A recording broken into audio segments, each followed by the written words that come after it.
விஜய் அவர்களுடைய Jananayagan திரைப்படத்துடைய audio லான்ச்சுக்கு live telecast இருக்கா இல்லையா அப்படிங்கிறத பற்றி தான் இந்த வீடியோ வந்து பேச போகிறோம். ஸோ லைவ் டெலிகாஸ்ட் பண்ணுற உரிமை ஜீ தமிழுக்கு மட்டும்தான் இருக்குது. ஸோ ஜீ தமிழ் லைவ் டெலிகாஸ்ட் அப்படிங்கிறது பண்ண போகிறதுல அந்த மாதிரி தான் இப்போ வரைக்கும் அப்டேட் அப்படிங்கிறது நமக்கு வந்து கிடைக்குது. ஸோ அவங்க மொத்த ஆடியோ லான்ச்சை வீடியோவாக எடுத்து நமக்கு வந்து ஜனவரி 4 அவங்களோட டிவியில் வந்து டெலிகாஸ்ட் பண்ணுறதுக்கு பிளான் பண்ணுறாங்க. அந்த மாதிரி வந்து சொல்லப்படுது.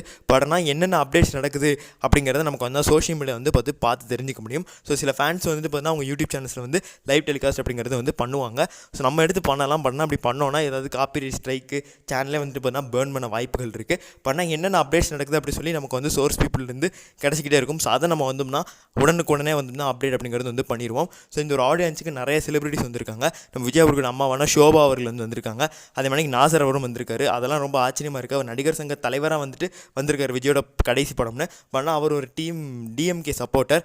ஸோ அரசியல் ரீதியாக கருத்து முரண்பாடு இருந்தாலும் இந்த மாதிரி ஒரு ஈவெண்ட்டுன்னு வர்றது எல்லாமே வந்துட்டு பார்க்கும்போது ரொம்பவுமே ஹாப்பியாக தான் இருக்குது.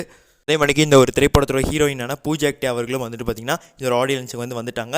ஸோ 3 டேரக்டர்ஸ், அதாவது நம்ம விஜய் அண்ணாவோட 3 தம்பின்னு கூட நம்ம வந்துட்டு சொல்லலாம். நெல்சன், அட்லி, அதே மாதிரிக்கு லோகேஷ் கனகராஜ் 3 பேருமே வந்துட்டு பார்த்தீங்கன்னா வந்துட்டாங்க. ஸோ இது ரொம்பவுமே ஹாப்பியாக இருக்குது. அதே மாதிரிக்கு மமிதா பைஜு அவர்களும் விஜய் அவர்களுடன் நேற்று வந்து கார்லேயும் வந்திருந்தாங்க. ஸோ அதையும் நல்லா வந்து பார்க்க முடிந்தது. இது போக இன்னும் பல நட்சத்திரங்கள் இந்த ஒரு ஆடியோ லான்ச் அப்படிங்கிறதுக்கு வராங்க. ஸோ அதெல்லாம் யார் வந்திருக்காங்கன்னு சொல்லி நம்ம வந்து வெயிட் பண்ணி பார்த்து தான் வந்து தெரிஞ்சுக்கணும். ஸோ இப்போ வரைக்கும் எதுவும் கன்ஃபார்ம் வந்துட்டு சொல்ல முடியாது. அதே மாதிரிக்கு ஆடியோ லான்ச்சுக்காக வந்துட்டுனா சாங் ப்ரிப்பரேஷனில் இப்போ எல்லா ஆர்டிஸ்ட்டும் வந்து இறங்கியிருக்காங்க. ஸோ எல்லாருமே மேலே ஏறி நின்று பாடி வந்துட்டுனா பார்த்துக்கிட்டு இருக்காங்க. ஸோ அதற்கான ஃபோட்டோஸும் வந்து சோஷியல் மீடியாவில் வெளியே இருக்குது. இதையும் பார்க்க முடியுது. ஸோ அனிருத் அவர்கள்லாம் வந்துட்டு 25ஆம் தேதியே போய் வந்து தான் ரிகல்சல் பண்ண ஆரம்பிச்சிட்டாரு அது மாதிரி சொல்கிறாங்க. ஸோ ரொம்ப ஒரு கிராண்டான ஒரு கான்செப்ட் இருக்குது அது மாதிரி சொல்கிறாங்க. ஆடியோ லான்ச் 3 மணிக்கு ஆரம்பிக்குமாமா.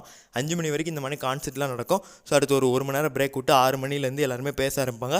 ஒரு டான்ஸ் ஷோ அப்படின்னு சொல்லி போட்டு நைட்டு ஒரு 9 மணிக்கிட்டக்க நம்ம நெஞ்சில் கூடியிருக்கும்னு சொல்லி தளபதி பேசுவார் அது மாதிரி சொல்கிறாங்க. ஸோ அந்த ஒரு மொமெண்ட்டுக்காக தான் எல்லாமே வந்து காத்து கிடக்குறாங்க.